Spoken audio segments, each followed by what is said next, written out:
तो अपने अगले टॉपिक पे आते हैं, फैमिली ऑफ लाइन्स।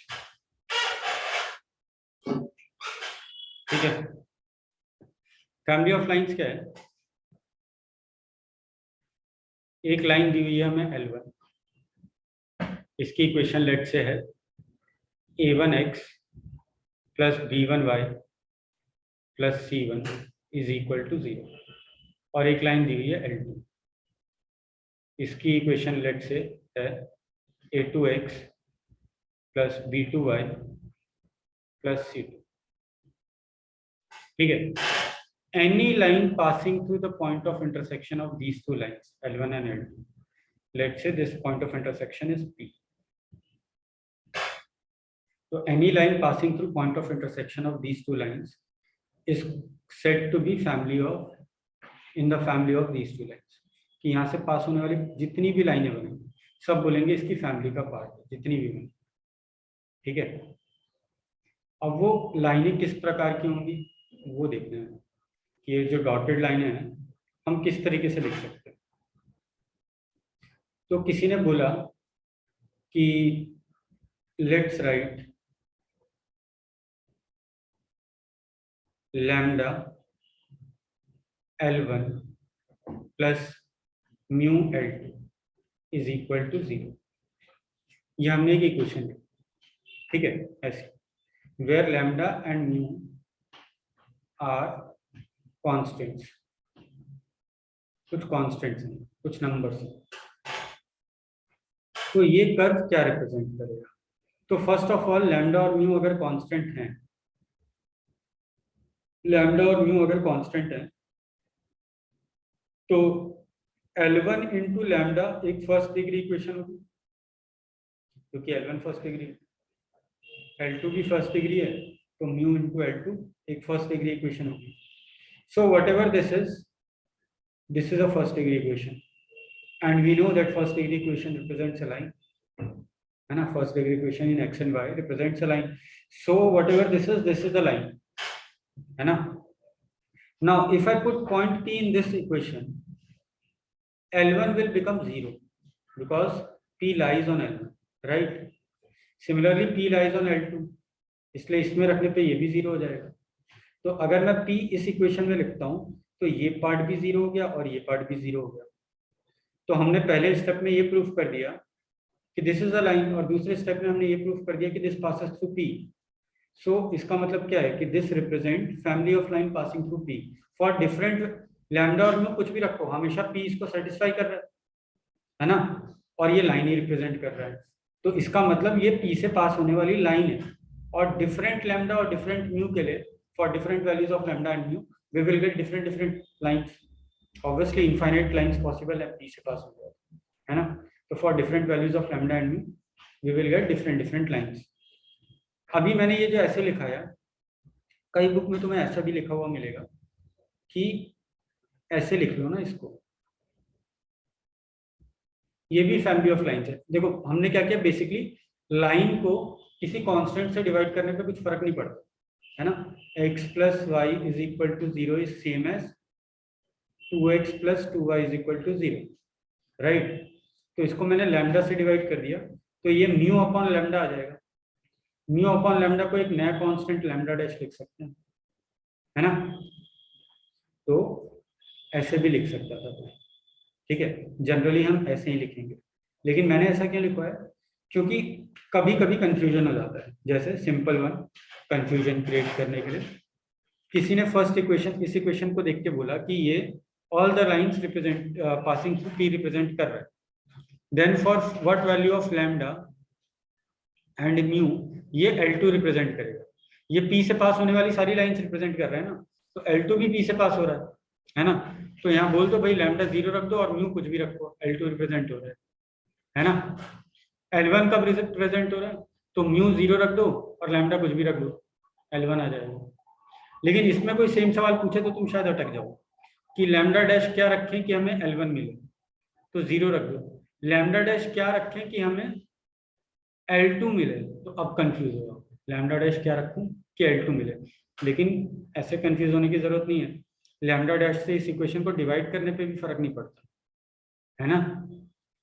कांस्टेंट से डिवाइड कर रहे हैं, तो लैम्डा डैश इंफिनिटी रखने पे L2 मिलता है ना। But to avoid this confusion, ऐसा कंफ्यूजन कभी बीच में होता है, तो we go by this. Okay,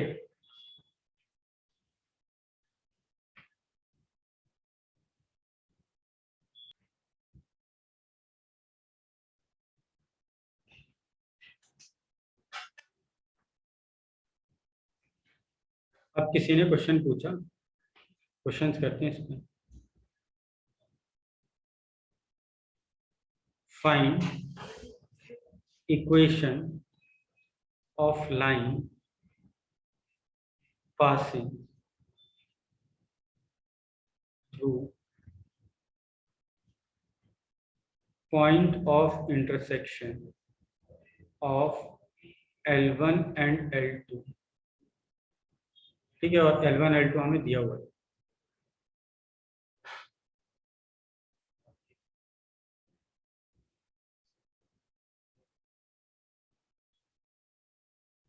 such that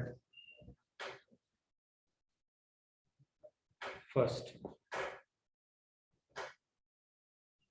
it passes through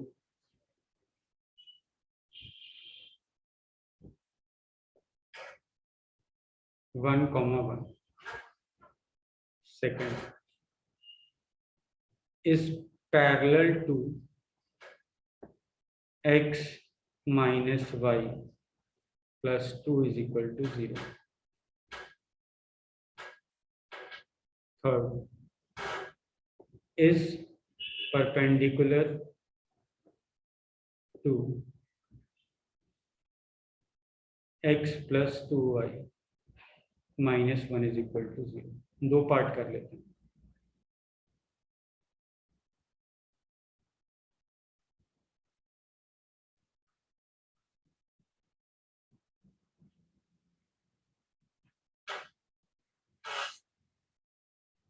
x intercept is equal to 4 units।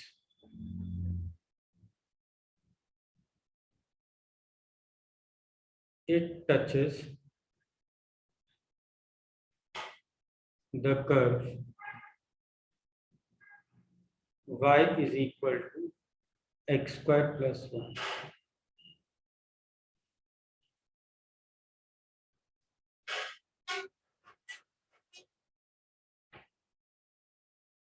is at a distance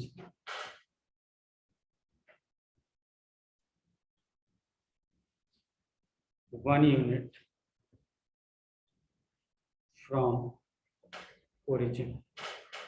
चलो इतने करो।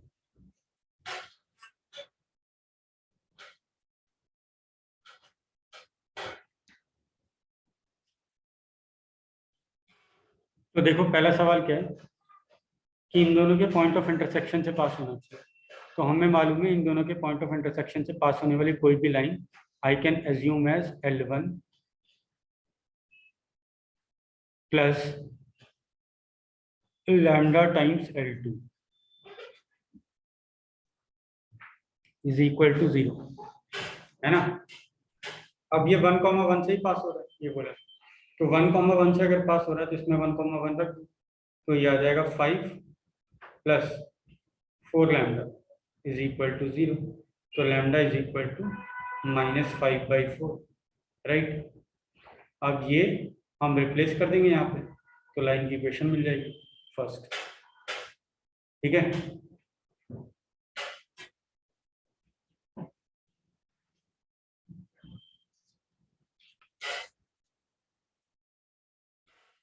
दूसरे में क्या बोला हुआ है कि इसके पैरेलल चाहिए,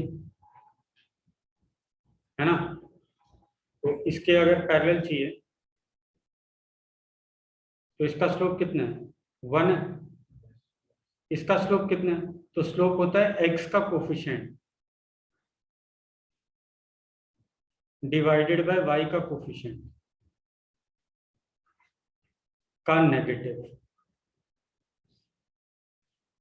ठीक है, तो ये कितना चाहिए हमें, 1।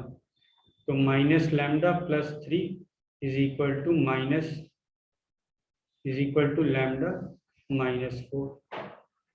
तो twice lambda is equal to 7, lambda is equal to 7/2 रख देंगे, आंसर आ जाएगा। अब चाहिए परपेंडिकुलर, इसके थर्ड वाले में इसके परपेंडिकुलर चाहिए, तो इसका स्लोप ये है। अगर इसके परपेंडिकुलर चाहिए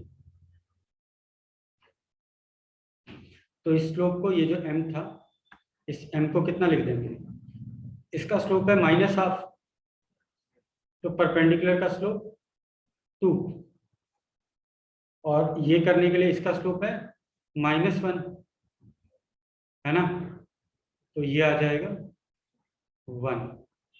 ठीक है, दोनों जगह से हमें लैम्डा मिल जाएगा। अच्छा, ये दूसरा वाला जब करोगे ना, इसको 5 लिख लो।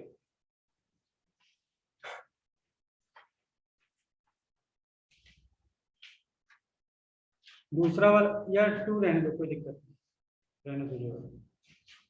दूसरा वाला करोगे तो कुछ नहीं आएगा, कटवर्ड जाएगा। क्यों? क्योंकि ये जो L2 लाइन है ये अपने आप इसके परपेंडिकुलर है। L2 जो लाइन है वो अपने आप इसके परपेंडिकुलर है, तो इस ये वाला क्वेश्चन सॉल्व करने की जरूरत ही नहीं थी, वो उसका आंसर ये। समझ में आ रहा है? ये अपने आप परपेंडिकुलर है, तो लैम्डा इंफिनिटी आना चाहिए वहाँ पे। ऐसे ही बाकी पार्ट कर लेना, कल डिस्कस करेंगे बाकी पार्ट और भी क्वेश्चंस फैमिली ऑफ लाइंस पे।